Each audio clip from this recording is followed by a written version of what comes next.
213페이지에 경매 들어가기 전에 오늘 내드린 문제에 오류가 있는 게 하나 있어요.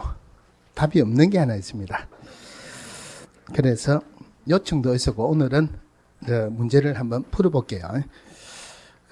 얼마 전까지는 해설을 달았죠, 그죠? 해설을 달았는데 요거는 해설을 못 달은 이유가 해설을 달라 그러면은 문제가 너무 작아야 돼요. 해설을 못 따라서 한번 풀어보겠습니다. 1번부터 한번 볼게요. 자, 1번. 다음 중 부동산 거래 신고에 관한 법률상 포상금에 대한 설명으로 옳은 것은? 자, 1번. 부동산 거래 신고를 하지 아니한 자는 포상금 대상이다. 부동산 거래 신고를 안 했습니다. 이거 형벌입니까? 과태료입니까? 부동산 거래 신고에서는 형벌이 없죠, 그죠? 전부 다 과태료예요. 이거 얼마짜리입니까? 구분해야 되는 게 기본적으로 3천만 원 이하가 있고 그 다음에 100분의 5 이하의 과태료, 500만 원 이하의 과태료, 100만 원 이하의 과태료 있죠, 그죠? 100만 원 이하의 과태료는 부동산 거래 신고 중에서 임대차에 관련된 거 신고 안 했다, 거짓으로 신고했다.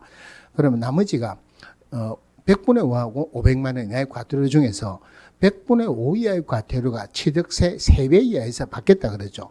제가 그거 할 때 하나, 둘, 셋. 그러니까 거짓 신고했을 때만 신고 의무자가 거짓 신고했다. 신고 의무자가 아닌 자가 거짓 신고했다. 거짓 신고했을 때만 100분의 5 이하의 과태료. 그럼 결론적으로 거짓 신고한 거 아니니까 요거는 500만 원 이하의 과태료입니다. 포상금 대상이 되는 것은 3천만 원 이하에서 하나는 빠지죠, 그죠? 3천만 원 이하 중에서 뭐가 빠지느냐면은 거래대금 지급 증명 자료를 제출해라 했는데 제출 안 했다. 다른 조치를 이행해라 했는데 이행 안 했다. 이거는 포상금에서 빠지고 100분의 5 이하의 과태료 중에서 거래 금액을 거짓으로 신고했다. 요거 세 개가 포상금이 대상이 돼요. 물론 100만 원 이하의 과태료도 들어갑니다. 그러니까 500만 원 이하의 과태료는 포상금 대상이 아닙니다. 이번에 3천만 원 이하의 과태료에 해당하는 것은 모두 포상금 대상이 된다. 그러면 3천만 원 이하 중에서 방금 거래대금 지급 증명 자료를 제출해라. 다른 조치를 이행해라 했는데 이행 안 했다. 요거는 포상금 대상이 안 된다 그랬죠. 3번에 허가 없이 또는 부정한 방법으로 토지거래 허가를 받은 자를 신고하거나 고발한 경우로서 공소제기 또는 기소유예 결정이 있는 경우 포상금 대상이 된다. 그럼 이거는 토지거래 허가 부분에서 허가 안 받고 계약을 체결했다 또는 부정한 방법으로 허가 받았다 하는 것은 2년 이하의 징역 또는 100분의 30 이하의 벌금이다. 돈 나오는 게 있죠, 그죠? 그러면 형벌이니까 판사 앞에 세워야 돼요. 그래서 공소제기하거나 기소의 처분을 한 경우에 한해서 포상금 지급한다. 맞는 내용이고. 4번에 신고 관청 또는 허가 관청. 여기서 신고 관청은 부동산 거래 신고하고 관련된 것은 신고 관청이, 토지 거래 허가와 관련된 것은 허가 관청이, 사실은 부동산 소재지 시군구 청량으로서 똑같은 사람이에요. 신고 관청 또는 허가 관청은 신청서가 접수된 날로부터 1개월 이내 포상금 지급해야 된다.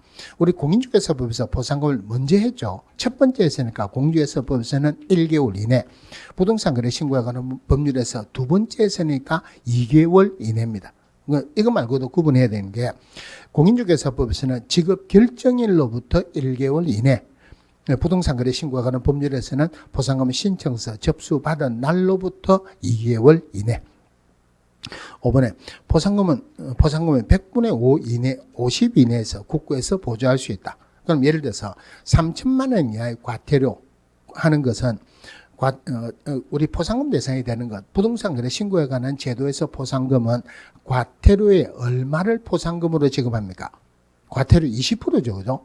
그러면 과태료 받아가지고 포상금 주고 돈이 남습니까? 모자랍니까? 남는데 국고에서 보조한다? 말이 안 되죠, 그죠? 포상금 지급에 대해 소요되는 비용은 시군구 재원으로 충당한다. 자, 이번에 다음 중 전속 중개계약에 관한 내용으로 옳은 것은? 전속 중개계약을 체결한 기업공개에서는 7일 이내 부동산 거래정보망의 정보를 공개해야 된다. 7일 이내입니까? 2주일 이내입니까? 7일 이내는 맞죠? 이거 2주일에 1회 이상 업무 추진상의 문서로 통지한다. 이 부분하고 7일은 반드시 구분해야 돼요. 그런데 정보 공개할 때 핵심은 일간신문 찾는 거죠. 7일 이내 부동산 거래정보망 또는 일간신문에 정보 공개해야 됩니다. 이번에 전속중개계약을 체결한 기업공개사가 공개하는 내용에는 권리를 취득함에 따라 부담해야 될 조세의 종류 및 세율은 해당되지 않는다. 이런 지문들이 나오면 사실은 굉장히 문제가 어렵습니다. 그러니까 어떻게 생각하느냐면은 우리 거래계약 체결해가지고 거래계약서 교부할 때 거래계약서 확인설명서 그리고 보증설정서류 사본을 교부합니다. 자, 그러면 중개 보수를 받았다. 공인중개사 법에서는 영수증 교부하는 규정이 있다 없다? 규정이 없다 그랬죠. 확인설명서가 영수증의 역할을 대신한다. 그럼 확인설명서에서는 중개보수가 나와야 되죠. 보수를 받았다. 돈을 벌었어요. 마지막으로 뭐 내야 됩니까? 세금 내야 되죠. 그 세금은 아니지만은 취득조세. 요게 확인설명서에 들어가죠. 그러면 결론적으로 확인설명서에 중개보수하고 취득조세가 들어간다는 말은 확인설명하는 상에도 중개보수 취득조세에 들어갑니다. 확인설명하는 상은 전부 다가 정보 공개하는 상이라고 통치세요. 그런데 취득조세하고 중개보수하고 취득조세는 정보 공개하는 상에는 안 들어간다 그러죠. 이런 질문들이 나오면 어려우니까 그렇게 스토리를 좀 만드시고 3번에 전속중개계약을 체결한 의뢰인이 스스로 발견한 상대방과 거래한 경우 보수의 50%를 지급해야 된다. 절대 보수의 50% 지급하는 것도 아니고 중개에 소요된 비용의 50% 지급하는 것도 아니죠. 보수의 50% 범위 내에서 중개에 소요된 비용을 지급해야 된다. 4번에 전속중개계약을 체결한 기업공개사는 거래 예정금액과 공시지가를 반드시 공개된다. 거래 예정금액은 공개하는 거 맞죠? 얼마에 팔겠다 이 말이에요. 공시지가도 원칙적으로 공개하는 거지만 임대차인 경우는 공시지가를 공개하지 아니할 수 있다. 공시지가를 반드시 공개하는 것은 아니다. 5번에 전속중개계약을 체결한 기업공개사는 각 권리자 주소 성명 등 인적사항에 관한 정보를 공개해야 된다. 권리자 주소 성명 등 인적사항은 절대 공개하지 마라 그랬죠. 그죠? 옳은 것은 몇 번입니까? 2번이 맞네요. 자, 3번. 갑 소유의 X부동산을 매도하기 위한 갑과 기업공개사 을간의 전속중개계약에 관한 설명으로 틀린 것은 1번. 갑은 을의 전속중개계약은 국토교통부 령이 정하는 계약서에 의해야 된다. 전속중개계약서 반드시 써야 되죠. 그죠? 서식이란 서식은 전부 다 국토교통부 령에 나와 있어요. 일반 중개계약은 마찬가지로 계약서도 국토교통부 령에 나와 있습니다. 그런데 일반 중개계약은 계약서를 써도 되고 안 써도 되죠. 그죠? 전속중개계약을 체결하면 반드시 법정된 서식인 전속중개계약서 써야 된다. 반드시 써야 된다 하는 말은 반드시 보관해야 되죠. 거래 예정금액 나오니까 3년입니다. 이번에 갑과 을의 전속중개계약의 유효기간을 약정하지 않은 경우 유효기간은 3개월로 한다. 원칙은 3개월 맞죠. 하지만 반드시 3개월로 해야 되는 것은 아니죠. 그죠? 당사자 협의로 변경할 수 있다. 3번에 을이 갑과의 전속중개계약 체결 뒤에 6개월 만에 계약서를 폐기한 경우 이는 업무정지 사유에 해당한다. 그럼 반드시 써야 된다. 반드시 보관해야 되죠. 그러면 전속중개계약 거래 예정금액 들어가니까 5년 보관한다. 3년 보관한다. 3년 보관은 6개월 만에 폐기했다는 말은 3년 보관을 안 했다는 말이죠. 작성을 해야 되는데 작성 안 했다. 그 이유로 되는 것은 위반하는 것은 전부 다 업무정지예요. 업무정지 맞고. 4번에 갑이 비공개를 요청하지 않는 경우 을은 전속중개계약 체결 후 2주일 이내 X부동산에 관한 정보를 부동산 거래 정보망 또는 일간신문에 공개해야 된다. 정보 공개하는 것은 2주일이 아니고 7일 있지요. 그죠? 7일. 5번에 전속중개계약 체결 후 을이 공개해야 될 X부동산에 관한 정보는 도로 및 대중교통과 연계성이 포함된다. 이거 외우지 마라 그랬죠. 그죠? 어떻게 보느냐면은 우리 확인설명서의 입지조건에 도로와의 관계, 접근성 이런 거 있죠. 좀 비슷하죠. 그죠? 전부 다 정보 공개하는 상에 들어간다. 이래 보시면 돼요. 그럼 틀린 것은 4번이죠. 4번에 다음 중 중개실무에 관한 내용으로 옳은 것은 기업공개사는 중개가 완성된 때 권리를 취득하려는 의뢰인에게 성질을 정확하게 확인 설명해야 된다. 확인 설명하고 오케이 하면은 중개가 완성되죠. 확인 설명은 중개가 완성된 때 하는 게 아니고 완성되기 전에 합니다. 이번에 기업공개에서는 확인 설명서를 제시하면서 성취를 정확하게 확인 설명했다. 자, 확인 설명은 중개가 완성되기 전에 하고 거래계약서 확인 설명서 작성하는 것은 중개가 완성된 때, 즉 완성되고 난 뒤에 합니다. 그럼 확인 설명할 때는 확인 설명서가 나올 수가 없죠. 즉 확인 설명서는 설명의 근거 자료에는 해당되지 않는다는 말이에요.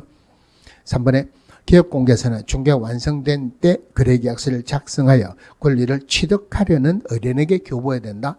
취득하려는 의뢰인에게 교부합니까? 둘 다, 거래 당사자 둘 다에게 교부합니까? 거래 당사자 둘 다에게 교부해야 돼요. 4번에 기업공개사와 중개물을 수행한 소속공개사는 거래계약서와 확인설명서에 서명 또는 날인해야 된다. 공인중개사법이든 부동산 거래 신고에 관한 법률에서는 전부 다가 서명 또는 날인인데 서명 및 날인하는 게 딱 두 개가 있죠. 거래계약서, 확인설명서. 그것도 다른 사람이 하는 거 말고 기업공개사하고 소속공개사 할 때만 서명 및 날인합니다. 5번에 기업공개서는 중개가 완성되기 전에 거래 당사자에게 성질을 정확하게 설명해야 된다. 거래 당사자에게 설명합니까? 권리를 취득하려는 의뢰인에게 설명합니까?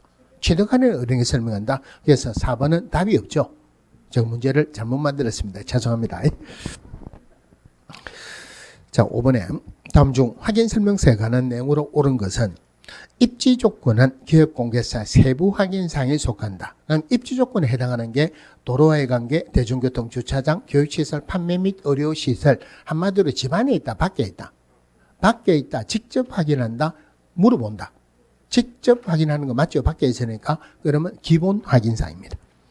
이번에 도시군 계획시설은 입지 조건에 기재한다. 도시군 계획시설 무슨 과목에서 공부합니까? 공법에서 공부하니까 토지 이용계획, 공법상 이용자 및 거래 규제에 들어가 있죠.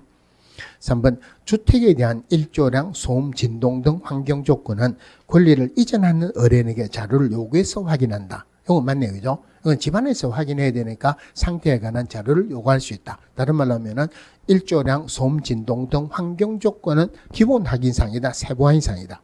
물어보는 거니까 세부 확인사항이다. 그리고 일조량, 소음, 진동 등 환경 조건은 오로지 확인설명서 1에만 들어간다 그랬어요. 4번에 건폐율 상한 및 용적률 상한은 토지 이용계획 확인서의 내용을 확인해서 기재한다. 이 틀리죠. 그죠? 이거는 시군 조례를 보고 기재합니다.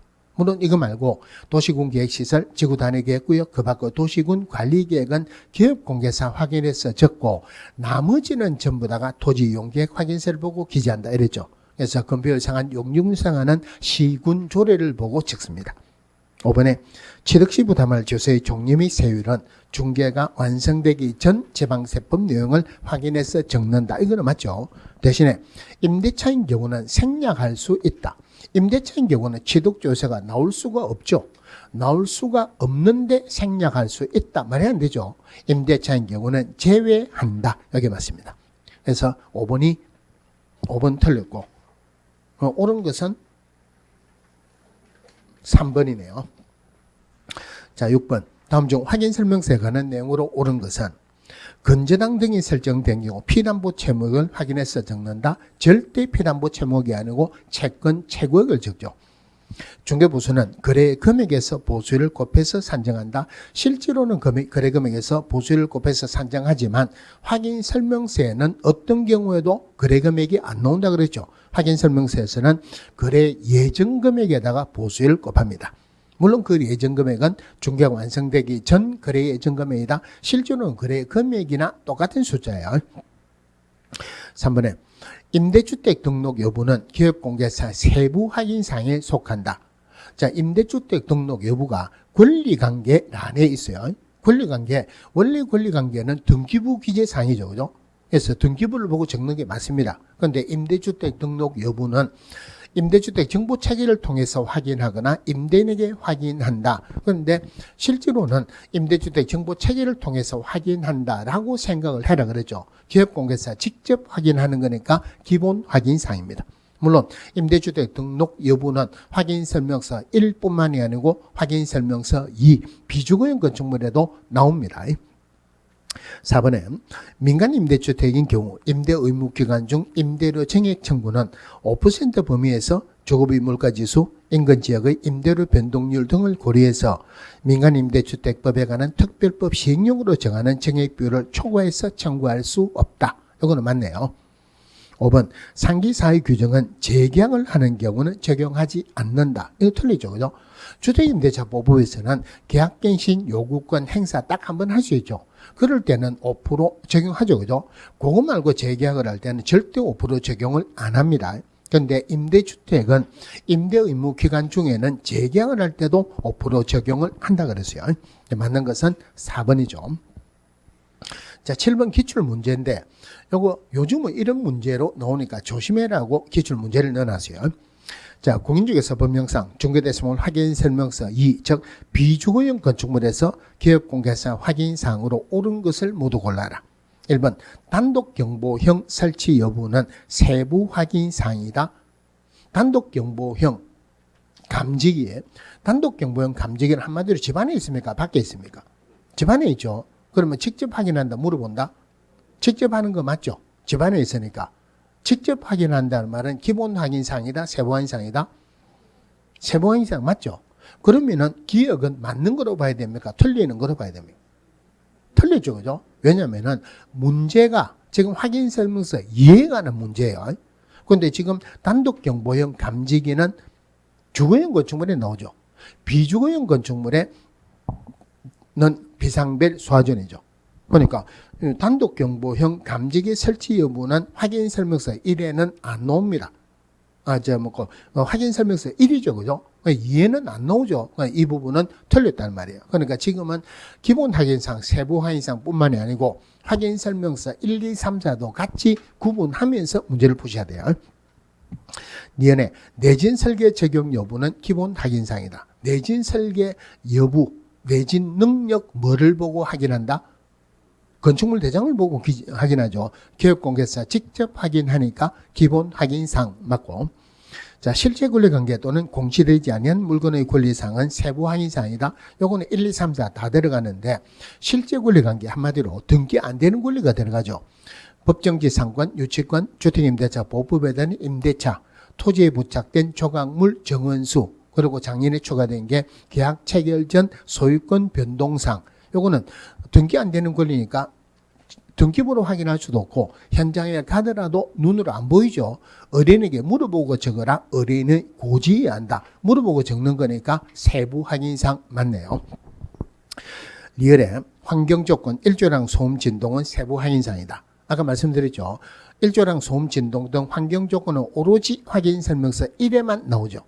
1에 관한 문제가 나오면 세부 확인상이 맞는데 문제가 확인설명서 2니까 이것도 틀린 부분이죠. 맞는 것은 니은하고 디귿밖에 없네요. 자, 8번에 다음 중 거래계약서 확인설명서 작성에 관한 내용으로 옳은 것은 법인의 분사무소에서 중개가 완성된 경우 법인의 대표자가 거래계약서 확인설명서를 작성해야 된다. 분사무소에서는 누가? 분사무소 책임자가 작성해야 돼요. 거래계약서에는 반드시 거래금액이 기재해야 된다. 교권인물이 계지랄을 할 때 지급에 관한 사항에서 계약금액이 얼마냐, 그 다음에 지급 시기가 언제냐 들어간데 중간에 거래계약서는 중개가 완성된 때 작성한다. 모든 게 결정됐으니까 거래금액이죠. 거래금액이라 하는 말은 몇 년 보관한다? 5년입니다. 물론 공인전자분수센터에 보관된 경우는 별도로 보관하지 않아도 된다는 단서조항은 있어요. 그럼 거래금액은 꼭 들어가야 된다. 맞네요. 그런데 거래금액이 반드시 특정돼야 됩니까? 특정 안 돼도 됩니까? 거래계약서에 거래금액이 들어가야 되죠. 거래금액이 들어가는데 거래금액은 이거는 민법에서 공부하는 부분은 특정돼야 된다. 특정 안 돼도 된다. 특정 안 돼도 되죠. 그런데 거래금액에 특정이 안 돼도 된다. 여러분 무슨 뜻인가 이해가 됩니까? 자, 예를 들어서 저하고 굉장히 친한 친구가 청송에서 사과농사 진다 그랬죠. 벌꿀도 합니다. 제가 아침에 매일 꿀 한 숟가락씩 먹고 와요. 자, 근데 사과농사를 짓는데 그 집에서는 상인들에게 안 팝니다. 근데 그 동네에 10가구가 있어요. 10가구에서 9가구는 전부 다 상인들에게 팝니다. 남으면은 공판장에 가져가요. 우리나라에서 제일 큰 공판장이 안동에 있어요.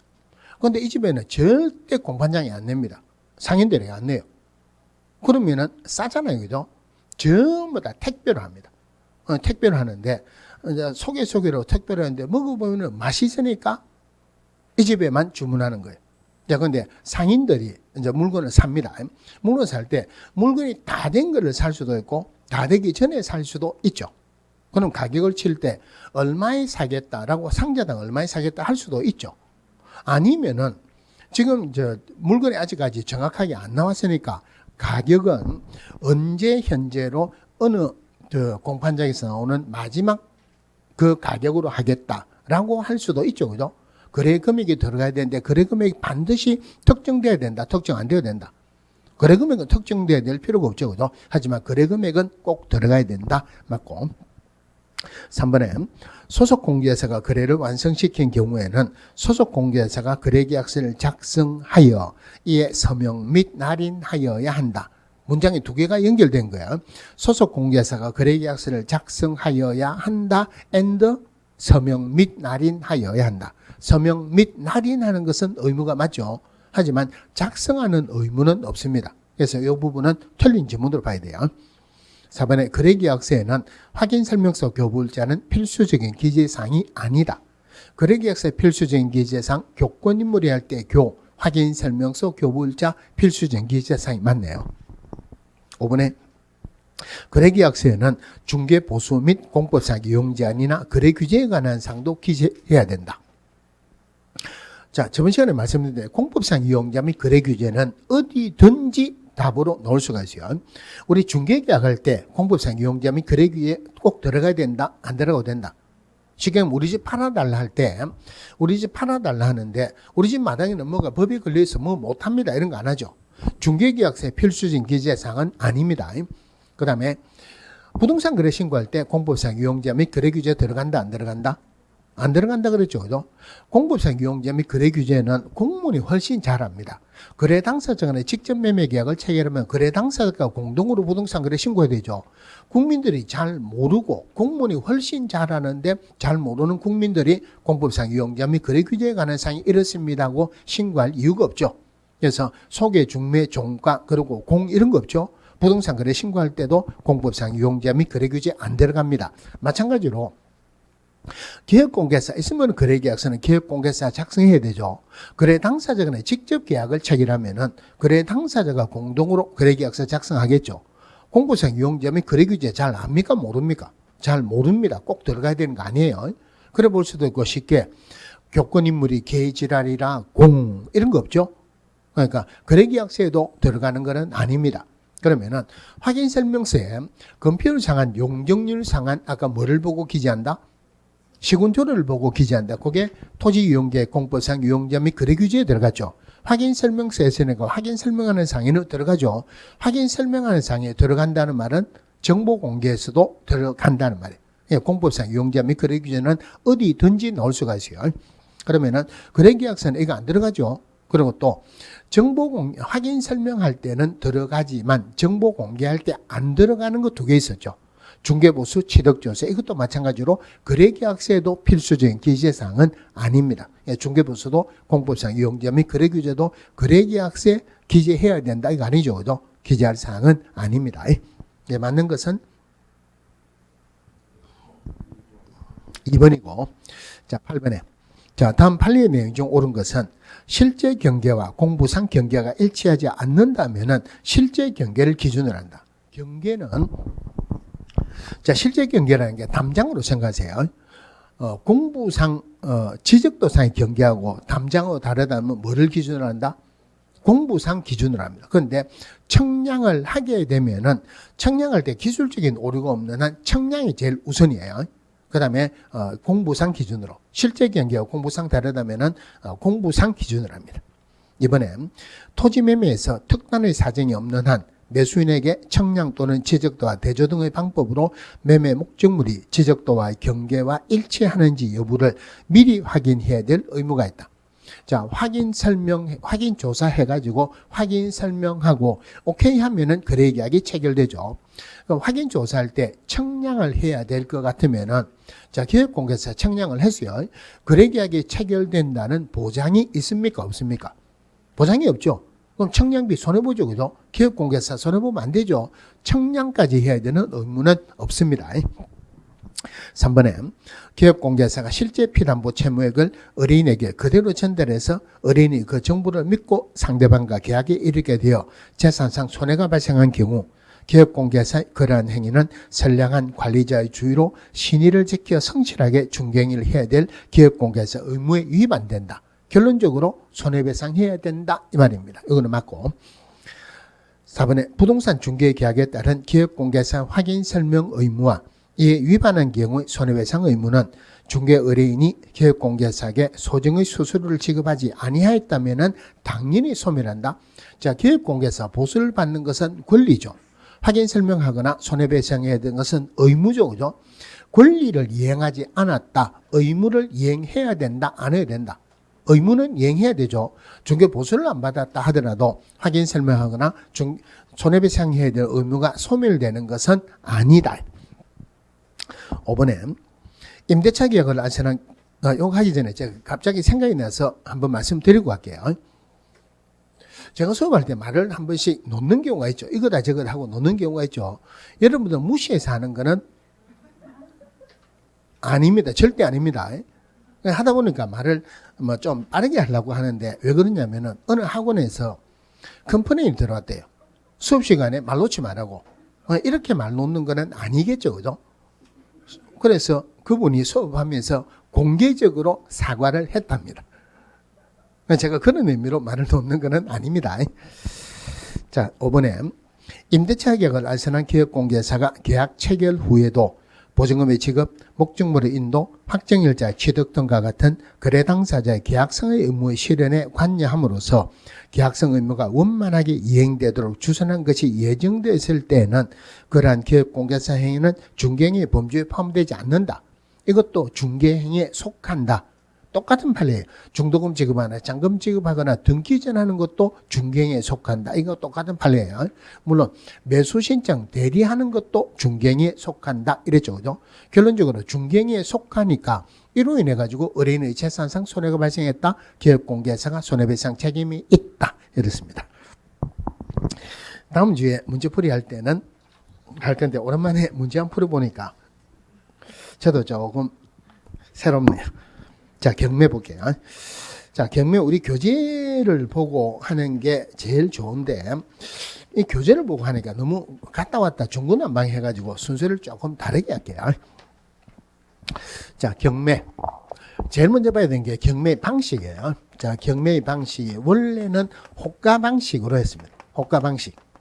이거는 여러분들이 자주 볼 수 있는 거죠. 예를 들어서 미술품 갖다 놓고 이거 얼마다? 얼마? 그럼 누가 나는 얼마? 나는 얼마? 불러가지고 하는 거예요. 원래는 부동산 경매도 호가 방식으로 했었어요. 그런데 호가 방식으로 하다 보니까 브로커들이 포진을 해가지고 현실적으로 브로커를 통하지 않고서는 경매에 들어갈 수가 없다. 그래서 브로커를 없애기 해가지고 호가 방식을 폐지를 했어요. 입찰식으로 기일 입찰했습니다. 기일 입찰제. 자, 근데 나중에 발전돼갖고 우편으로 하다고 인터넷으로 한다. 기간 입찰제가 도입이 되었어요. 그러다가 호가 방식의 경매도 부활을 했습니다. 그래서 지금 하는 방식은 세 가지 방식으로 하죠. 이게 두 가지 방식으로 한다라고 틀리게 한 3번 정도 나왔어요. 그런데 한 사건 가지고 호가 방식, 기일 입찰제, 기간 입찰제 같이 할 수는 없죠. 그죠? 법원에서 사건마다 어떤 시, 어떤 방식으로 한다라고 정해 줍니다. 자, 그 다음에 경매 종류를 볼게요. 자, 경매 종류는 첫 번째 강제경매, 임의경매 구분합니다. 쉬운 것부터 먼저 생각하세요. 우리 담보권 실행을 위한 경매를 무슨 경매를 한다? 임의경매죠. 자, 담보권 실행을 위한 경매.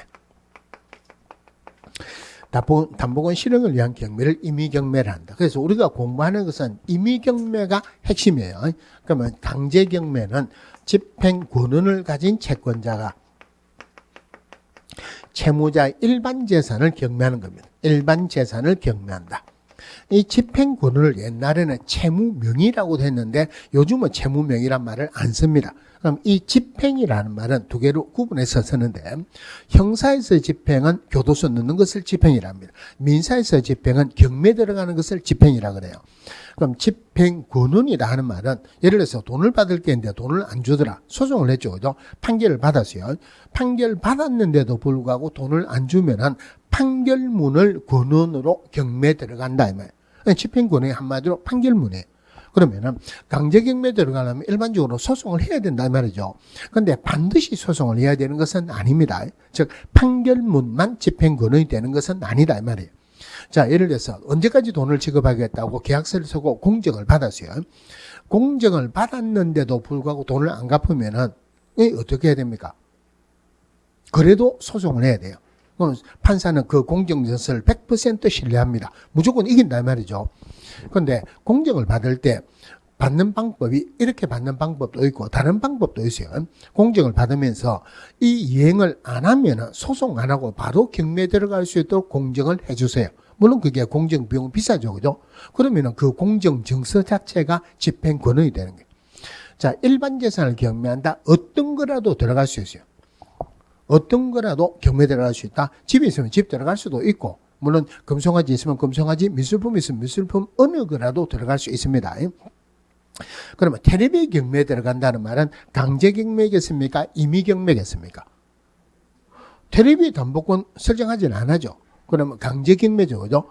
그러면은 강제 경매할 때 테레비에 딱지를 붙였어요. 그러면은 그 테레비 볼 수 있다 없다? 볼 수 있습니다. 다른 말 경매 들어갔다고 해서 이용하거나 관리하는데 지장을 안 줍니다. 그러면 경매 들어가는데 요즘 전부 다 리모컨으로 하죠. 뭐 전파 받는 곳에 딱 막아보면은 테레비 안 켜지고 뭐 안 되죠. 그죠? 그거 딱 막으면 안 돼요. 그것도 해서 테레비 중간에 딱 붙여놨어요. 제일 중요한 부분은 안 보이죠. 그러니까 옆에 보는 거하고는 아무 상관이 없는데 옆에나 그런 쪽에 붙여야 돼요. 경매 못 들어가는 것도 있습니다. 사람이 먹고 살라 그러면은 제일 중요한 게 숟가락 밥그릇 있어야 되죠. 이런 데는 경매 못 들어갑니다. 우리나라 사람들 제사 지내는 거 굉장히 중요하게 생각하죠. 제기, 제구 이런 데는 경매 못 들어가요. 예를 들어서 학원에 경매 들어갑니다. 우리 학원 이야기하면 재수 없어지니까 다른 학원에 경매 들어간다고 가정합시다. 그런데 공인중개사 학원이에요. 칠판 없으면 수업 못하죠. 책상 없으면 수업 못하죠. 그 사업을 하는데 필수적으로 있어야 되는 거는 경매 못 들어가요. 자, 경매 종류 보셨고, 신경매, 재경매 있습니다. 그런데 요즘은 경매라는 말보다는 법원의 물건을 판다고 매각이라고 더 많이 합니다. 그래서 우리 옛날에는 경락자 이랬죠. 요즘은 법원 물건을 산다고 매수인이랍니다. 신경매, 신매각, 세매각 다 똑같은 말이죠. 자, 신경매는 유찰이 되거나 기일이 변경되거나 또는 절차상 하자가 있어서 다시 하는 경매를 신경매랍니다. 재경매는 대금 납부를 안 해가지고 대금 미납으로 인해가지고 다시 하는 경매를 재경매랍니다. 그러면은 유찰이 되었다 하는 말은 결론적으로 최저매각 대금이 너무 높았다 이 말이에요. 그러니까 아무도 입찰을 안 했다 이 말이죠. 그러면 유찰되면은 최저매각 대금을 20% 내지 30% 저감시킵니다. 이거는 법원마다 달라요. 법원에서 정해집니다. 그런데 기일이 변경되거나 절차상 하자가 있다, 대금 미납했다, 최저매각 대금이 너무 높기 때문에 다시 하는 건 아니죠. 최저매각 대금은 저감 안 시킵니다. 그런데 유찰이 되면은 옛날에는 유찰되면은 한 달쯤 있다가 다시 하는데 요즘은 오전에 해가지고 유찰되면은 오후에 저감 안 시키고 그대로 합니다. 오후에 한 번 더 합니다. 자, 경매 들어갈 때 보증금 내죠. 그죠? 보증금은 주로 몇 프로입니까? 일반적으로 10%죠. 그런데 재경매할 때는 다른 조건은 변동사항이 없습니다. 이거는 보증금의 20%예요. 물론 30% 하는 법원도 있습니다. 20% 내 30%. 자, 경매 종류를 보셨고, 경매에서 제일 중요한 것은 권리 분석이죠. 그죠? 자, 권리 분석할 때 1번 전세권이 있습니다.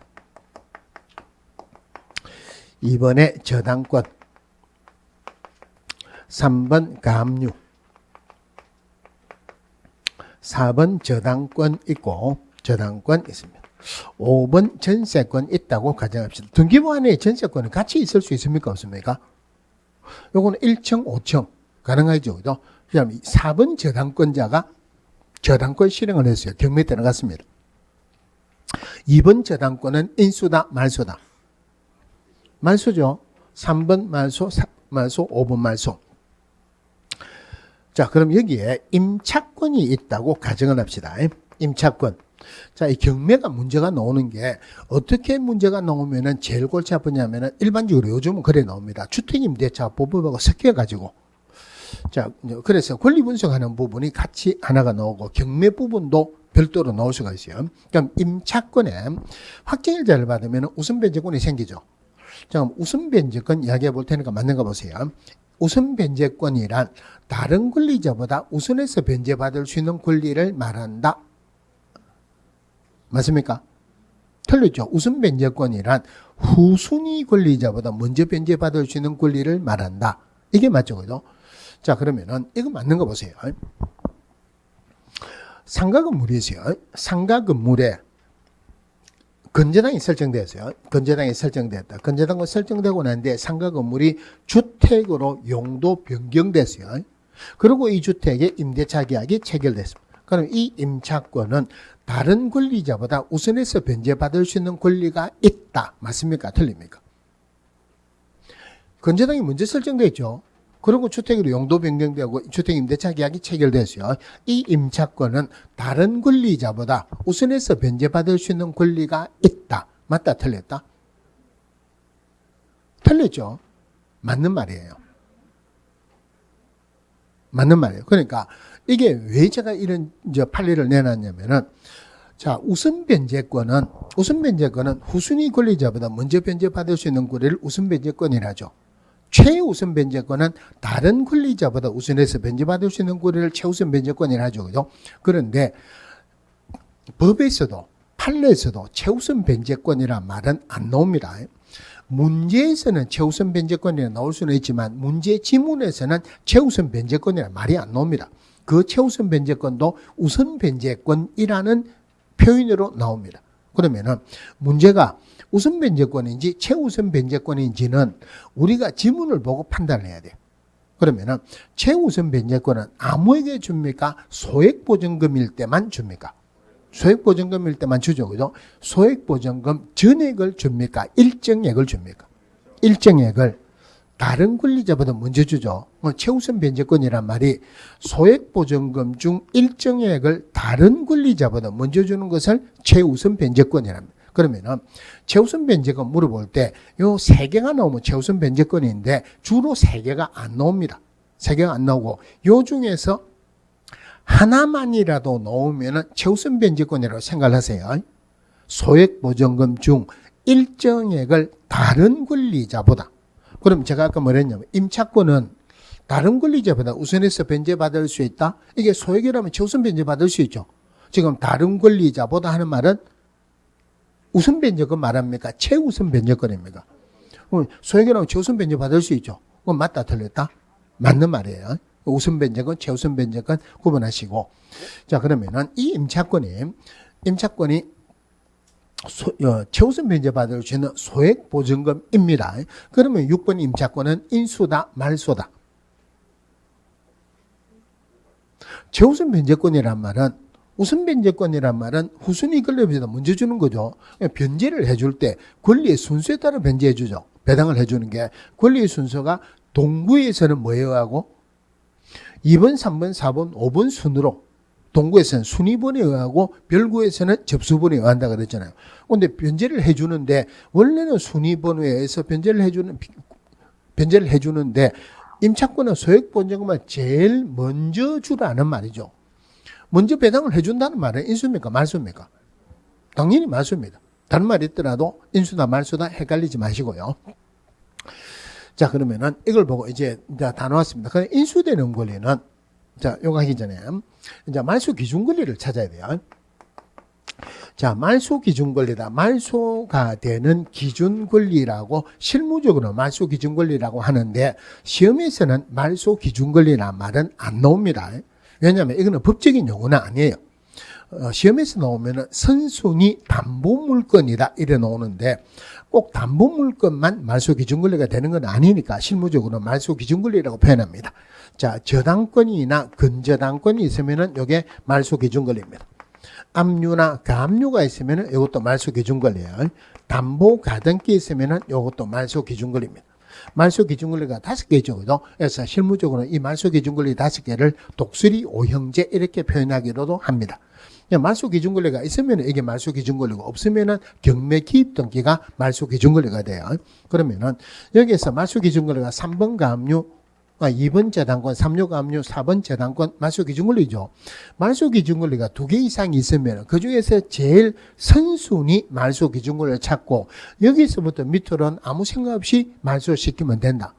그러면은 이제 어느 권리가 인수되냐, 어느 권리가 말소되느냐 권리 분석은 끝났죠.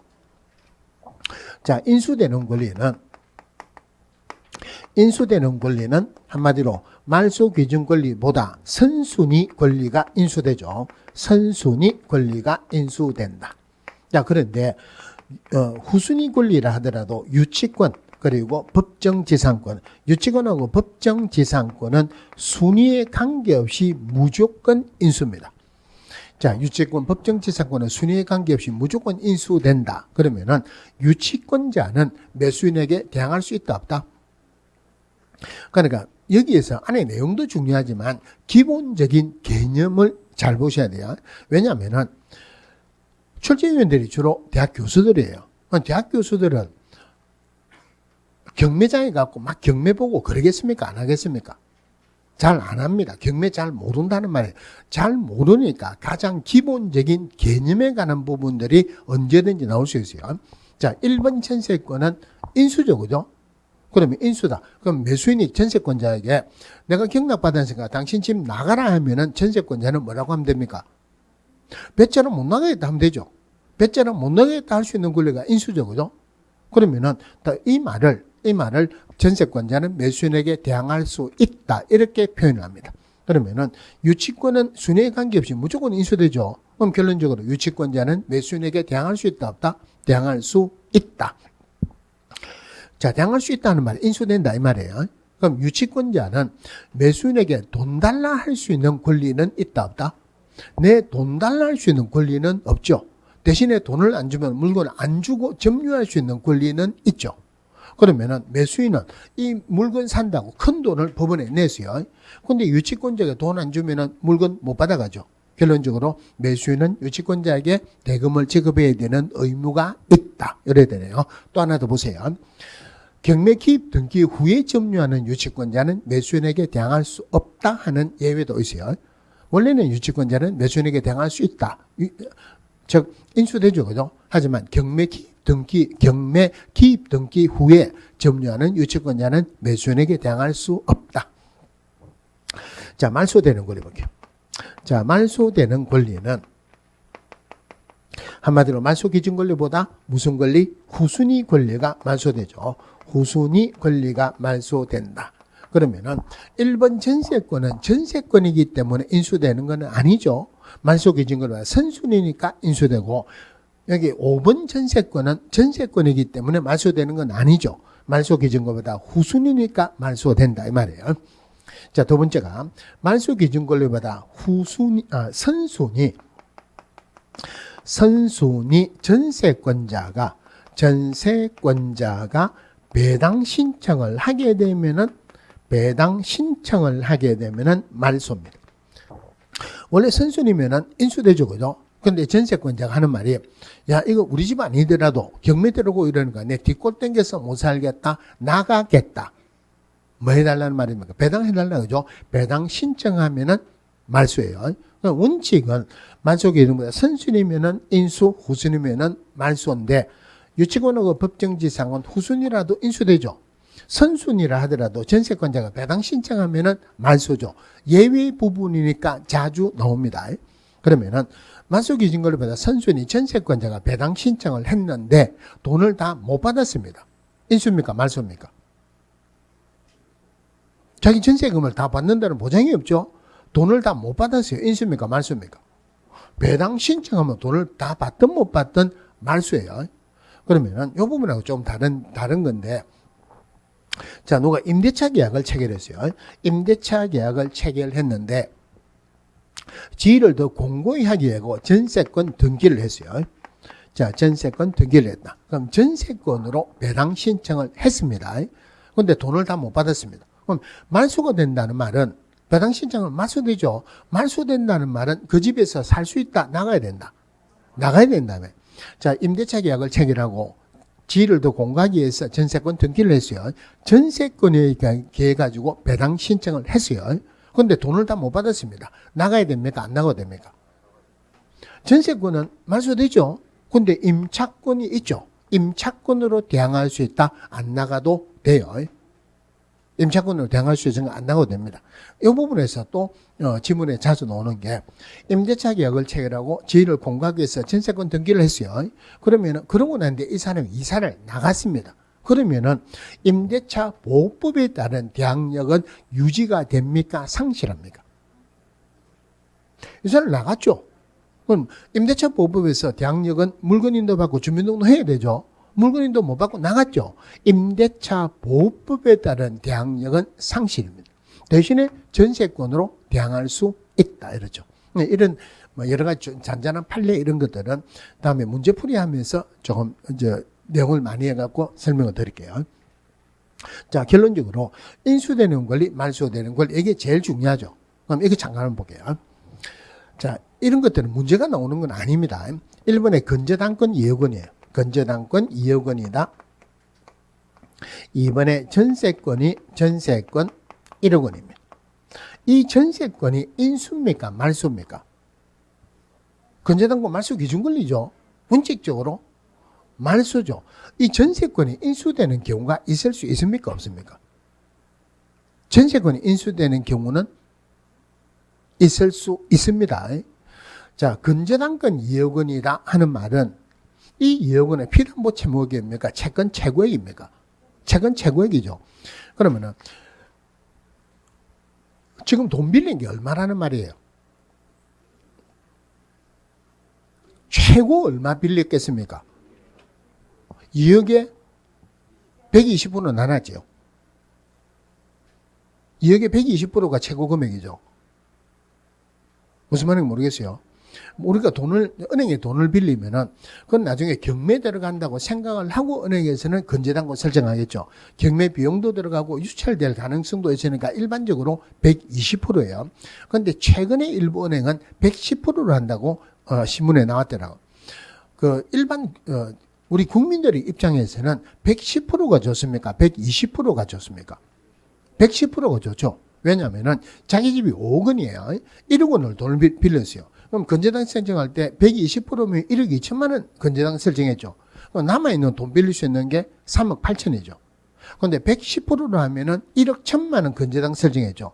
남아있는 돈 빌릴 수 있는 게 3억 9천이죠. 네, 그거는 낮을 수 좋다. 그죠? 자, 건저당권 2억 원이다. 그럼 이게 피담보 채무가 1억 원일 수도 있죠. 5천만 원일 수도 있죠. 0원일 수 있습니까? 없습니까? 돈을 다 갚아도 0원일 수도 있습니다. 그럼 우리가 일반적으로 건저당권 설정할 때 내가 집에서 돈이 필요해갖고 돈 빌린다. 저당권 설정하죠. 그죠? 그런데 그런 경우 말고 기업체에서 돈을 빌릴 때 건저당권 2억 원 설정해가지고 돈을 빌렸다. 그러면은 이 금 안에서는 언제든지 갖고 빌리고 할 수 있죠.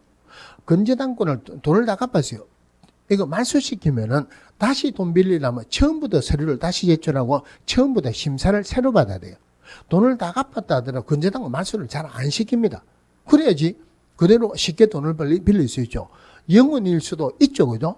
0원이면은 없는 거로 봅니다. 그러면은 전세권자가 제일 선순위죠. 인수되네. 이게 인수되는 경우도 있을 수 있어요. 자, 그 다음에 1번이 저당권이에요. 1번 저당권, 이것도 문제가 나오는 건 아닙니다. 1번 저당권은 5천만 원, 임차권이 2억 원입니다. 이 임차권이 인수되는 경우가 있을 수 있다, 없다?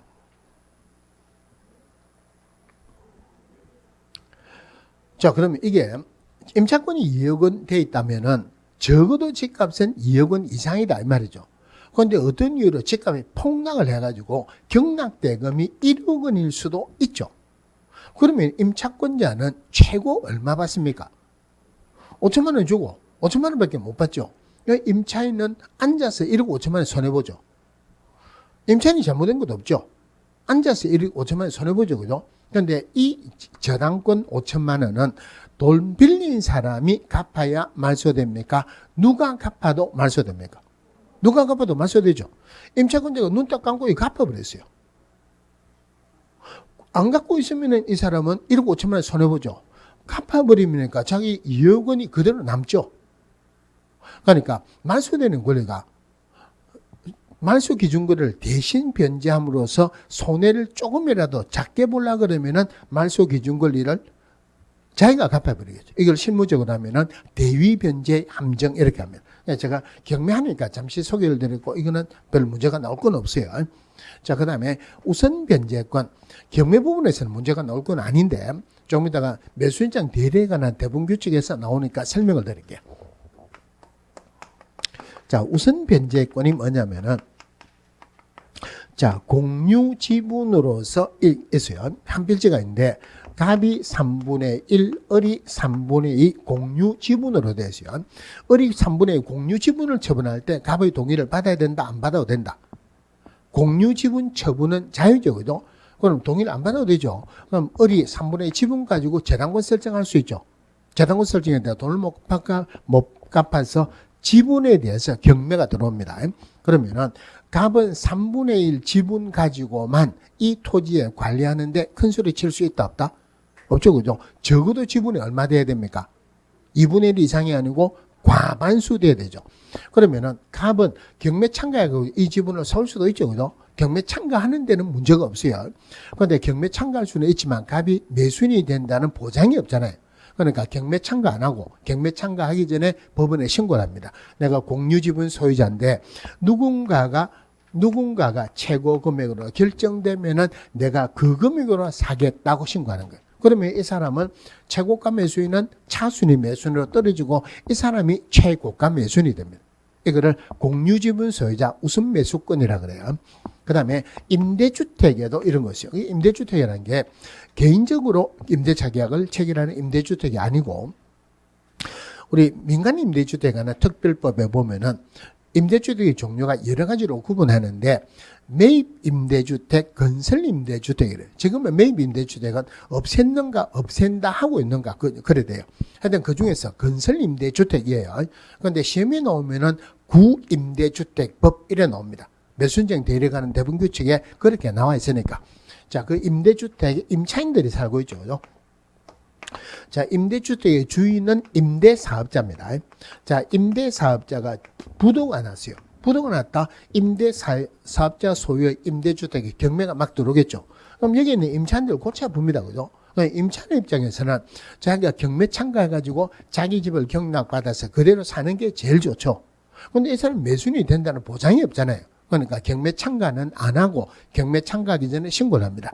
내가 임대주택의 임차인인데 경매 참가는 안 하겠지만은 누군가가 최고 금액으로 결정되면은 내가 그 금액으로 사겠다고 신고할 수 있어요. 그러면 이 사람은 차순위로 떨어지고 이 사람이 최고가 매수인이 됩니다. 이것을 임대주택의 임차인이 우선 변제권이, 우선 매수권이, 우선 변제권이 아니고 죄송합니다. 우선 매수권이다 이럽니다. 그러면은 자, 공유지분 소유자 아니면 임대주택의 임차인은 우선 매수권 행사를 했어요. 아는 사람은 경매 들어가겠습니까? 안 들어가겠습니까? 아무도 경매 참가 안 하겠죠. 아무도 경매 참가 안 하면은 이 사람들은 최저 매각 대금으로 자기가 사가는 거예요. 물론 우선 매수권 신고할 때 보증금은 내야 돼요. 그 보증금 내는 것은 매수 신청 보증금하고 똑같습니다. 매수 신청 보증금 좀 이따 별도로 할게요. 자, 그럼 경매 부분에서는 경매 절차가 문제가 좀 나올 게 많아요. 자, 경매 절차. 맨 처음에 경매 신청을 한다. 지금은 매수 신청을 한다. 이럽니다. 자, 매수 신청을 한다. 그러면은 압류를 명한다. 압류를 명한다는 말은 압류 등기를 한다는 말이에요. 압류나 가압류는 반드시 송달하도록 되어 있어요. 그러면 압류는 등기가 되든지 송달되면은 압류의 효력은 발생합니다. 그런데 경매 신청을 해갖고 나중에 경매가 취하되는 경우도 있죠. 압류 효력은 자동적으로 소멸합니다. 그 매수 신청할 때 보증금 내죠. 자, 이 보증금, 매수 신청 보증금을 내는데, 자, 매수 신청 보증금을 내는데, 옛날에는 보증금을, 물론 10%입니다. 근데 옛날에는 경매 신청 가격, 매수 신청 가격의 10%를 냈어요. 그러면 누가 10억 원에 들어간다? 10% 1억 원 내야 되죠. 9억에 들어가면 9천만 원 내야 되죠. 근데 지금은 문제가 나오면 헷갈리면은 누구든지 매수 신청 보증금은 똑같다 이렇게 생각하세요. 똑같아요. 그러면은 주로 틀린 게 나오면은 매수 신청 가격의 10%. 매수 신청 가격의 10% 그러면 다르죠. 그죠? 그래서 매수 신청 보증금은 최저 매각 대금의 10%. 최저 매각 대금의 10%. 자, 매수 신청하면은 일단 경매 14일 전에 일간신문하고 법원 게시판에 공고를 합니다. 문제가 나오는 건 아니에요. 우리 신문에 보면은 뭐 경매 나온다고 공고가 나오죠. 그죠? 자, 그런데 경매 전문적으로 하는 사람은 그거 안 봅니다. 경매지라고 잡지가 있어요. 그 다음에 이제 대부분 사이트에 들어가고 하는 거지 법으로 공고를 해라고 되어 있기 때문에 공고를 하는 그걸 보고 하는 건 아니에요. 그러니까 여러분들도 지금 그거는 볼 필요가 없고 신문을 보면서 그 내용이 나오면은 제일 오른쪽에 보면은 깨알 같은 것으로 유의사항 나와 있어요. 그거 시간 되면 한번 읽어보세요. 그 전부 다 우리 시험범이에요. 자, 그 다음에 이제 경매 들어간다. 매각하는 거예요. 자, 매각을 한다. 경매가 들어간다는 말은 제일 비싸게 사겠다는 사람을 선정해가지고 그 사람에게 파는 게 맞죠. 최고가 매수인을 신고받습니다. 최고가 매수인 신고를 받는데 이럴 때 차순위 매수인도 신고를 받습니다. 차순위 매수인 신고를 받는다. 그럼 차순위 매수인 신고를 받는 이유가 뭐냐면은 자, 최고가 매수인이 대금을 납부해야 되죠. 그죠? 그런데 대금 납부 안 하면은 아까 대금 미납으로 해가 다시 하는 경매가 신경매입니까? 재경매입니까? 재경매죠. 그러면은 기간도 많이 소요되고 비용도 떠들죠. 그러니까 그럴 때는 차순위 매수인에게 네가 살래 이란다는 말. 그러니까 다른 말 하면은 여기서 떨어진 사람은 보증금 그대로 다 돌려줍니다. 차순위 매수인에게는 보증금 안 줍니다. 보증금 안 주고 최고가 매수인이 대금 납부하면은 그때서야 보증금 내주는데 이 차순위 매수인 이거 지문에 자주 나옵니다. 그럼 차순위 매수인은 두 번째 되는 금액이라고 전부 다 차순위 매수인을 신고할 수 있는 게 아니고 물론 두 번째 되는 금액인데 금액은 적어도 최고가 금액에서 아까 매수인정 보증금 최저 매각 경우는 10% 보증금 냈죠. 이 보증금을 낸 거를 뺀 거보다는 적어도 높아야 된다. 요 지문 자주 나와요. 이 가지고 한 문제로 나온 적도 있었습니다. 이 사람은 지금 최고가 매수인이 됐지 아직까지 매수인이 된 건 아니에요. 그래서 매각 기일로부터 자 매각 기일이지 첫 매각 기일 아니죠. 그죠? 매각 기일하고 첫 매각 기일이 반드시 같습니까? 다를 수도 있습니까? 첫 매각기일 했는데 유찰되는 경우도 있죠. 매각기일하고 첫 매각기일이 다르다. 그죠? 자, 매각기일로부터 7일 이내 매각 허부를 결정을 합니다. 매각 허부를 결정한다. 요거 하기 전에 자, 이런 것도 있어요. 매각할 때 최고가 매수인을 결정하는데 이럴 때 최고가 매수인이 꼭 한 명이라는 법은 없죠. 2명 이상이 될 수도 있죠. 그죠? 그럼 예를 들어서 시가가 한 10억 정도 됩니다. 그럼 보통 사람들이 8억이나 9억이 들어가 있죠. A하고 B하고 짜가지고 둘이서 12억에 들어갔어요. 당연히 2명이 최고가 매수인이 되겠죠. 그러면은 2명 이상이면 이 2명만을 대상으로 다시 합니다. 이게 지문에 모든 사람을 대상으로 다시 한다라고 틀리게 나온 적이 있었어요. 그런데 2명만을 대상으로 할 때 이제 페어플레이 하자. 한 명은 8억, 한 명은 9억 적으면은 나머지 경매에 들어간 사람 전부 다 물먹이는 것밖에 안 되죠. 이 사람을 대상으로 다시 할 때는 적어도 이 금액보다는 더 높이 써야 돼요. 요 지문도 한번 나왔는데 사실은 이런 것들은 지문에 내면 안 돼요. 왜냐면은 경매세 중요한 부분이 얼마나 많은데 한 문제 나오는데 이 국지적인 이런 것들 지문을 낸다. 이거는 말도 안 되는 거예요. 그 말은 출제위원들이 경매를 잘 안다 모른다? 잘 모른다는 말이에요. 자, 매각을 결정해 주는데, 이 7일이 있는데, 경매에서는 숫자가 나오면 그냥 7일로 퉁치세요. 이거 말고 다른 숫자가 나오기도 하는데, 이거는 문제의 핵심은 아닙니다. 자, 여기서 어떤 문제가 나올 수 있냐면은, 자, 농지를 경매로 취득할 때 농취증 받아야 됩니까? 안 받아도 됩니까? 자, 다시 볼게요. 우리나라 농지를 뭐 해야 된다? 농사 지어야 되죠. 농사 짓는다는 말이 농취증 받는다 이 말이죠. 경매로 농지를 취득합니다. 농사 지어야 된다, 안 지어야 된다? 농사 지어야 되죠. 경매로 농지를 취득한다. 농취증 있어야 된다, 없어야 된다? 농취증이 있어야 된다. 그러면은 언제 농취증을 내느냐면은 매각 결정되기 전에 농취증을 제출합니다. 물론 시험에서 농취증 말고 관청의 인가나 허가가 필요한 서류라고 나올 수도 있어요. 관청의 인가나 허가가 필요한 서류다 하면은 그냥 농취증이라고 생각하세요. 매각 결정되기 전에 농취증을 제출한다. 실무적으로는 농취증을 제출해야 매각 결정이 나온다는 거예요.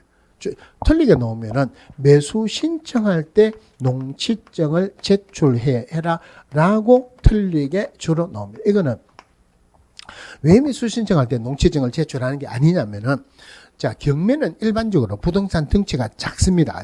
그리고 또 경매는 시중 가격보다 싸게 나온다, 비싸게 나온다. 싸게 나오죠. 사람들이 많이 모인다, 작게 모인다. 사람들이 많이 모입니다. 내한테 떨어질 가능성이 높다, 낮다. 내한테 떨어질 가능성이 낮죠, 그죠? 그러면은 내한테 떨어질 가능성이 별로 없는 거 가지고 고금리로 투기한다, 이런 거 아니죠. 경매는 투기의 대상은 아닙니다. 경매가 투기의 대상이 아니라는 말은 경매로 취득했다 부동산 거래 신고 안 합니다. 경매로 취득했다 토지거래 허가도 안 받아요. 그럼 아까 사람이 많이 온다 그랬죠. 매수 신청할 때 농취증을 제출해라면은 법원에 농취증이 이만큼 쌓여가지고 어디 갖다 놓을 데도 없다는 말이에요. 그러니까 매수 신청할 때 농취증 제출하는 게 아니고 매각 결정되기 전에 농취증을 제출합니다. 자, 매각 결정됐어요. 그러면은 법원에서 결정한 거 내 못 따르겠다 하는 게 뭡니까? 항고죠, 그죠? 매각 결정일로부터 이것도 마찬가지로 7일 이내 항고할 수 있다. 자, 그럼 옛날에는 항고를 어떻게 했냐면은 누가 자기가 떨어졌어요. 떨어지면은 항고를 합니다. 항고하면은 시간이 좀 걸리죠. 그리고 결정되면은 또 항고합니다. 시간 또 걸리죠. 또 항고합니다. 그러면은 채권권 매수인은 보증금 넣어놓고 물건도 못 받고 돈도 못 쓰고 나중에 포기하게 만든다는, 한마디로 항고하는 게 경매 절차를 지연시키는 수단으로 항고를 했어요. 이걸 그대로 놔두면 안 되겠다 그래가지고 지금 항고할 때는 항고하는 모든 자는 항고 이유서 냅니다. 항고 이유서 내고 항고 보증금을 내야 돼. 자, 항고 보증금도 10%인데 항고를 한다는 말은 법원에서 결정을 했기 때문에 항고를 하죠. 법원에서 결정한다는 말은 매각 대금이 나왔죠. 매각 대금이 나오면 최저 매각 대금은 의미가 없죠. 그래서 항고 보증금 무슨 금액의 10%? 매각 대금의 10%입니다. 반드시 구분해야 돼요. 항고 보증금은 매각 대금의 10%, 아까 매수 신청 보증금은 최저 매각 대금의 10%. 여기에 4년 동안 틀린 답으로 3번이나 나온 적이 있었어요. 자, 그러면 다 끝났어요. 그러면은 매각 결정일로부터 1개월 이내의 일정 기한을 대금 납부해라고 통보를 합니다. 그러면은 그 일정 기한 내에 대금을 납부한다. 대금 납부하면은 소유권 취득하죠, 그죠? 소유권 취득한다. 옛날 지문에 소유권 이전 등기 신청하면은 소유권을 취득한다, 그렇게 틀리게 나온 적도 있었어요. 대금 납부하면은 소유권 취득한다 그랬죠. 자, 그러면은 우리 그 외국인 특례 규정에서 신고하는 게서 계약으로 취득하면 계약일로부터 60일 내에 신고해야 되죠. 그럼 경매로 취득했다 60일입니까? 6개월입니까? 6개월 이내에 신고하죠. 취득일로부터 6개월 이내에 신고하는 거 맞죠? 외국인이 경매로 취득했다 취득일로부터 6개월 이내에 신고해야 된다. 언제 취득합니까? 대금 납부하면 취득하죠. 그러니까 이럴 때는 취득일로부터 6개월 이내에 신고해야 된다 하는 말이나 대금 납부일로부터 6개월 이내에 신고해야 된다 하는 말이나 똑같은 말이죠. 같다고 보시면 되죠. 자, 여기서 조심해야 되는 게 틀리게 나오면 일정 기일이라고 나올게요.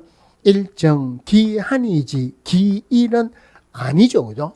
왜냐면은 옛날에는 대금납부라고 일정 기일을 통보했어요.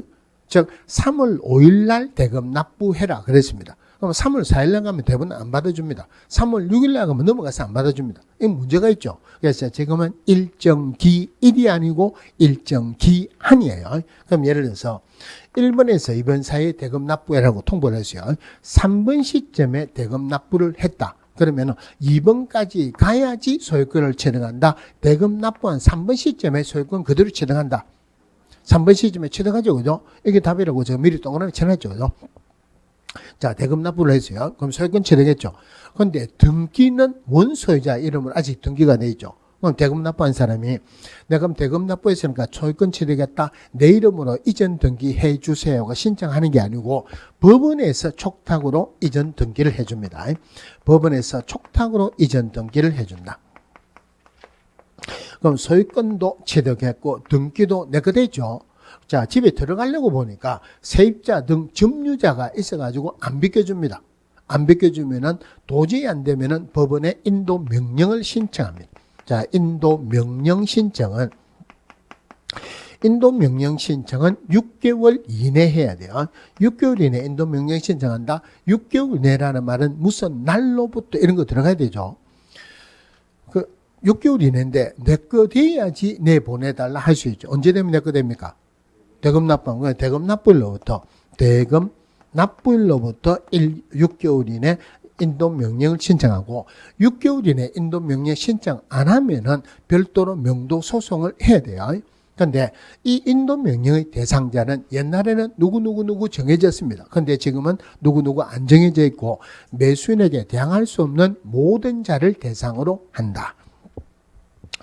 자, 이래 있고. 자, 그 다음에 이제 배당 신청을 합니다. 그럼 배당을 신청하는데 배당에서는 지문에 나올 거는 조금 있어요. 근데 그 틀리게 나올 거 없습니다. 나올 수 있는 지문은 다음에 문제할 때 보기로 하고 배당 신청하는데 배당 신청을 해야 되는 사람도 있고 안 해도 되는 사람도 있습니다. 그러면 한마디로 배당은 말소되는 권리에 배당해 줍니까? 인수되는 권리에 배당해 줍니까? 말소되는 권리에 배당해 주죠. 아까 매수 신청하면은 아까 경매 기입 등기 한다 그랬죠. 등기소에서 등기를 하게 되면 반드시 등기부를 하나 뗍니다. 이런 판사 앞에 줍니다. 판사가 등기부를 보고 말소되는 권리란 걸 알면은 별도로 배당 신청을 안 해도 돼요. 모르면 배당 신청해야 되죠. 자, 경매 신청한 사람은 돈을 받기 위해서 경매 신청했죠. 별도로 배당 신청 안 해도 돼요. 저당권 인수입니까? 말소입니까? 저당권 말소 기준 권리죠. 말소 기준 권리가 인수되는 경우는 전혀 없죠. 판사가 저당권이 말소된다는 걸 명색이 판사인데 압니까 모릅니까? 알죠? 그럼 저당권자 배당 신청해야 된다 안 해야 된다? 안 해도 되죠. 가압류 말소 기준 권리죠. 배당 신청 안 해도 되죠. 그죠? 국세 지방세 이런 것들도 배당 신청 안 해도 돼요. 그럼 임차권자 배당 신청해야 된다 안 해야 된다? 다른 말로 임차권에 등기가 됐습니까 안 됐습니까? 이렇게 이야기하니까 누가 하는 말이 임차권자가 등기가 됐을 수도 있고 안 됐을 수도 있지 하는데 그거는 말도 안 되는 소리예요. 무슨 말이냐면은 임차권은 원래가 채권이죠. 그죠? 등기 안 되는 권리죠. 그런데 임차권이 등기되는 방법이 두 개가 있어요. 첫 번째가 민법에 의해서 임차권 등기가 되는 경우도 있죠. 두 번째가 주택임대차나 상가임대차 보법에 따라서 임차권 등기명령 신청해서 임차권 등기가 되는 경우도 있죠. 그럼 임차권 등기명령 신청해서 임차권 등기가 되면은 임차권 등기명령 신청에 의해서 임차권 등기가 되었다고 표를 합니다. 그 다음에 민법에서 임차권 등기가 되면은 등기되는 임차권이라고 표현을 합니다. 그러니까 임차권 하는 말이 나오면은 임차권 등기가 됐다는 말입니까? 안 됐다는 말입니까? 안 됐다는 말이에요. 임차권 등기가 되면 임차권 등기가 됐다는 게 표를 합니다. 그러면은 임차권 등기가 되면은 판사가 알죠. 그럼 배당 신청 안 해도 되죠. 그죠?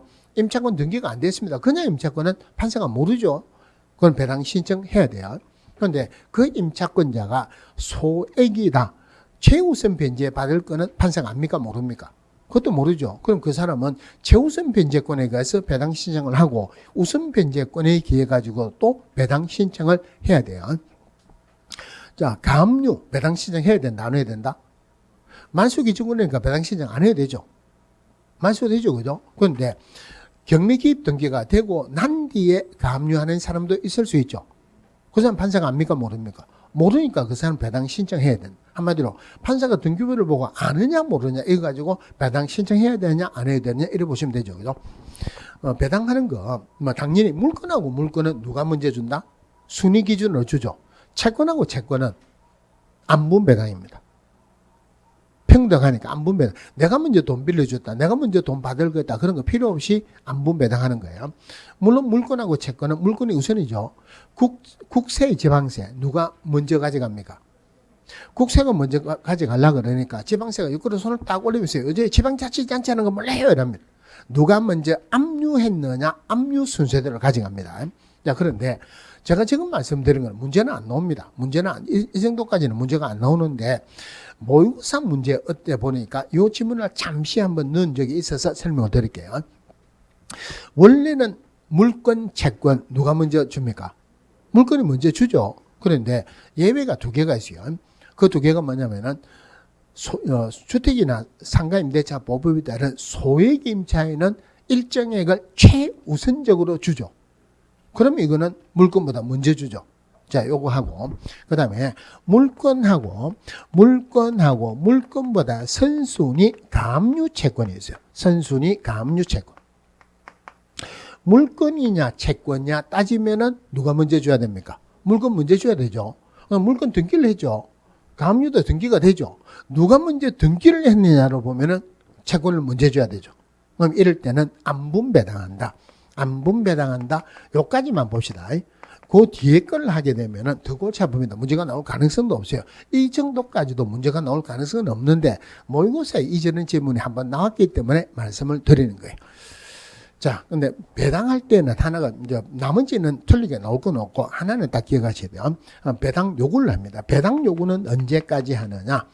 배당 요구는 지문에서 어떤 말이 나오더라도 꼬이지 마세요. 뭐 하고 난 뒤에 얼마 내야 된다. 그런 말 절대 꼬이지 말고 배당 요구는 법원에서 정한 배당 요구 종기일까지 배당 요구 종기일까지 배당 요구해야 된다. 굳이 하나 더 보자면은 이 배당 요구 종기일은 첫 매각기일 이전으로 정한다. 첫 매각기일 이전으로 정한다. 자, 배당 요구는 법원에서 정한 배당 요구 종기일까지 배당 요구하는데 이 배당 요구 종기일은 첫 매각기일 이전으로 정한다. 배당 요구 요까지만 보시고 그다음에 배당 순위가 있어요. 이 배당 순위가 제가 작년에도 안 했습니다. 재작년에도 안 했어요. 그런데 왜 안 했느냐면 이 배당 순위가 나온 지가 굉장히 오래되고 난 뒤에 지문에 사라졌어요. 문제가 나올까 안 나올까 고민하다가 안 나올 것 같아서 안 했어요. 그런데 잠시 그냥 한번 서치지듯이 한번 하고 조금씩 해요. 자, 배당 요구하면 제일 먼저 경매 비용을 먼저 제일 먼저 해줍니다. 이 경매 비용이 뭐냐면은 경매 들어가면은 감정평가사 와가지고 감정평가를 해야지 최저 매각 대금이 결정되겠죠. 아까 신문에 공고 나온다 그랬죠. 감정평가비, 광고비 요거 선납합니다. 경매 신청할 때 선납하는데 제일 먼저 줍니다. 그리고 또 제일 먼저 주는 게 제3취득자의 필요비, 유익비. 제3취득자는가 이거 당사자 아니죠, 그죠? 그럼 이 제일 먼저 주는 거예요. 그럼 이 제3취득자가 전세권자라면은 필요비, 유익비 중에서 뭐 준다? 유익비 주겠죠. 임차권자라면은 필요비, 유익비 주겠죠. 그죠? 요거 제일 먼저 주고, 그 다음에 주택임대차, 상가임대차 보법에 따른 최우선 변제, 요거 줍니다.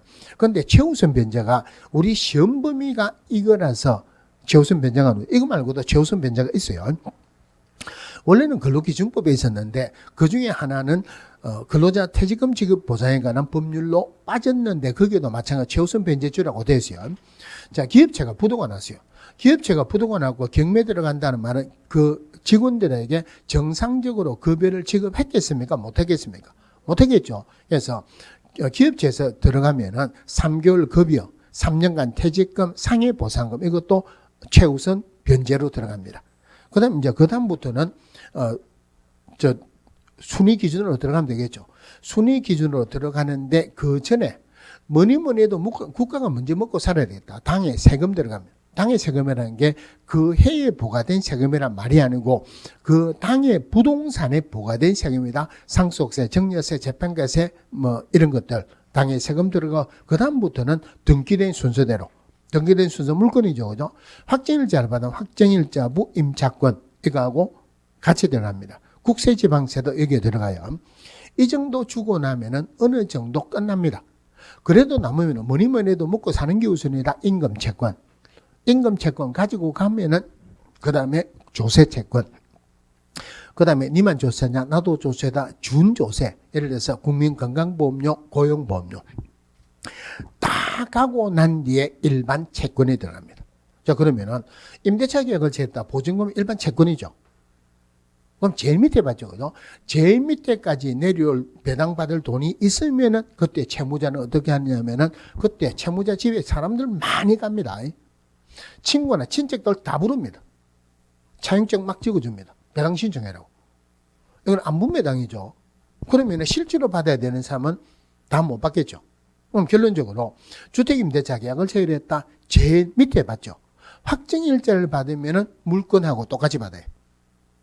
순위가. 그러면 결론적으로 주택임대차 계약을 체결했다. 제일 먼저 뭐 해야 됩니까? 확정일자 받아야 되죠. 자, 그런데 이 확정일자 받은 거하고 저당권 설정하는 게 한 문제로 나올 수도 있고 지문 하나는 민법이나 중개사법에서 꼭 나옵니다. 요거만 하고 좀 쉽게요. 좀 길지만은. 자, 3월 5일 날 물건 인도받았어요. 주민등록을 했습니다. 3월 6일 날 확정일자 받았어요. 3월 6일 날 저당권 설정됐습니다. 임차권자고 저당권자고 누가 선순위입니까? 저당권자가 선순위죠. 내년에 또 오실 거예요. 그러니까 이거는 뭐 어떻게 보느냐면은 이거 세 가지 종류가 있는데 이거 하려면 자꾸 외우려고 하는데 외우지 마세요. 외우면 조금만 흔들면은 틀립니다. 그럼 우선 변제권이란 가장 기본적인 개념으로 푸는 게 제일 좋습니다. 그러면은 우선 변제권은 후순위 권리자보다 먼저 변제받을 수 있는 권리가 우선 변제권이죠. 그러면 내가 날짜가 확정이 돼야 되죠. 그럼 확정일자를 받아야 돼요. 그런데 대항력이 없으면 아무 소용이 없습니다. 그러니까 대항력이 있고 그다음에 확정일자를 받으면은 확정일자를 받았을 때 우선 변제권이 생긴다. 이 기본적인 개념이죠, 그죠? 자, 그런데 대항력이 없이 확정일자를 받았어요. 아무짝에도 소용이 없다 그랬죠. 그리고 나중에 대항력이 생기면은 대항력이 생겼을 때 비로소 확정일자의 효력이 발생합니다. 그러면 대항력이 생겼을 때 우선 변제권이 생기겠죠. 자, 대항력이 있고 확정일자를 받았다. 그럼 확정일자를 받으면 우선 변제권이 생깁니다. 확정일자를 먼저 받았다. 대항력이 없으면 우선 변제권이 있다 없다? 없죠. 그러고 난 뒤에 대항력이 생기면은 대항력이 생겼을 때 우선 변제권이 생기는 거예요. 그럼 결론이 뭐냐면은 우선 변제권은 대항력하고 확정일자가 겹쳐지는 날, 겹쳐지는 시간에, 이것도 시간까지 같이 보셔야 돼요. 겹쳐지는 날, 겹쳐지는 시간에 우선 변제권이 생긴다. 이 맞죠, 그죠? 그러면은 일단 제일 먼저 뭐를 찾아야 되냐면 대항력이 언제 생기는 걸 찾아야 돼요. 3월 5일 날 물건 인도받고 주민등록했다. 대항력은 며칠 날? 3월 6일 날 몇 시예요? 0시죠. 자, 확정일자하고 저당권. 이게 작년 문제에서 저당권을 몇 월 며칠 날 몇 시에 신청했다 이러는데 시간은 이건 안 나옵니다. 확정일자하고 저당권은 시간 안 나와요. 그러면은 시간이 안 나오니까 우리가 편의상 그냥 공무원이 일하는 9시라고 표현합니다. 그러면 확정일자는 3월 6일 날 9시죠. 언제 되면은 겹쳐집니까? 3월 6일 9시 되면 겹쳐지죠. 3월 6일 9시 되면은 우선 변제권 생기죠. 이거 3월 6일 날 몇 시예요? 9시다. 그럼 이거는 똑같네요. 그죠? 동순입니다. 동순이다 하는 말은 배당을 해줄 때는 안분 배당해 줍니다. 자, 요거 하고. 그럼 이것만 이해가 되면은 다 풀립니다. 자, 3월 5일 날 확정일자를 받았어요. 이거 제가 해야 되는 거 아니죠? 무슨 과목에 써야 되는 겁니까? 민법 해야 되는 거 왜 제가 하고 있는 건 모르겠어요. 자, 3월 5일 날 확정일자를 받았어요. 3월 6일 날 물건 인도받고 주민등록을 했습니다. 3월 6일 날 A 저당권이 설정됐어요. 그럼 A 저당권자하고 임차권자하고 누가 선순위입니까? 일단 대항력을 찾아야 되죠. 대항력은 3월 7일이죠. 0시죠. 근데 이거는 3월 6일이죠. 그럼 저당권자가 선순위죠. 자, 3월 7일 날 비저당권이 설정되었어요. 그럼 비저당권자고 임차권자고 누가 선순위다? 일단 대항력 찾아야 되죠. 대항력은 3월 7일 날 0시죠. 3월 5일 날 9시 됐으니까 3월 7일 날 0시 되면은 우선 변제권이 생기죠. 이거는 3월 7일 날 몇 시예요? 9시. 누가 선순위다? 임차권자가 선순위다. 그럼 결론은 임차권에서 우선 변제권은 대항력하고 확정일자가 겹쳐지는 날, 겹쳐지는 시간에 우선 변제권이 생긴다. 대항력은 물건 인도받고 주민등록한 다음 날 대항력이 생긴다. 이것만 보면은 이 문제는 다 풀릴 수 있죠. 한 문제로 나올 수도 있고 지문 하나는 꼭 나올 거예요. 자, 여기까지 하고 매수인장 대리에 관한 대부분 규칙은 잠시 쉬다가 보겠습니다.